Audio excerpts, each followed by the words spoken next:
All right, everyone. So, quick little 2-minute history on Joan of Arc, a name everyone's heard of before, but did she actually matter? Let's talk about this.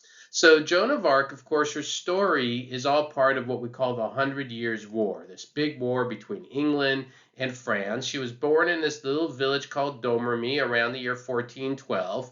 And this Hundred Years' War was a big battle, again, between England and France. Everything you see in purple on this map represents territory of England, everything in green, France, and you see the different stages.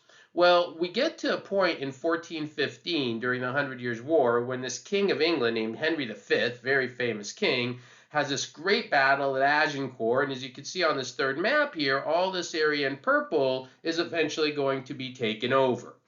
Shortly after that battle, not shortly after that battle, about 5, 6 years after that battle, Henry V is going to die. And he is going to be replaced by his son, Henry VI, who is only an infant, basically, a little baby, right? And so it was around this time also that Joan of Arc, as the legend is, she hears these voices and she goes to a man named Charles the Dauphin. The Dauphin means the prince, who's supposed to be the next ruler of France, right? But he wasn't ruler of France. It was actually Henry V, and then Henry VI, the baby, was the king of England and France. It's kind of adorable if you think about it, little baby king of England and France. But Charles the Dauphin, being desperate, agrees Joan to help him fight against the British. There's a famous battle called the Battle of Orleans over here on the map as well. You can see here, just circling that as well for you. And the French win.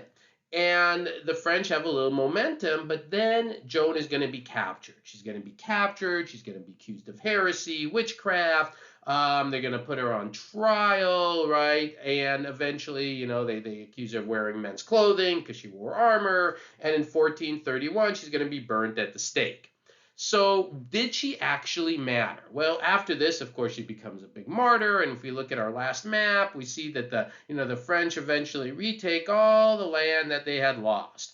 But was that because of Joan, or was it because the powerful king, Henry V, had died? I think very honestly, if we're being honest, folks, if Henry V was still alive as opposed to a baby in charge of England and Henry VI, we may never heard of Joan of Arc, right? Now, she didn't matter in that sense that it wasn't a what if. There was a baby as king, and she does become this very inspirational leader to the French and helps them continue to fight the war. But it is definitely one of those great what ifs. If Henry V, who died at a young age, by the way, had lived, perhaps we never would have heard of Joan of Arc.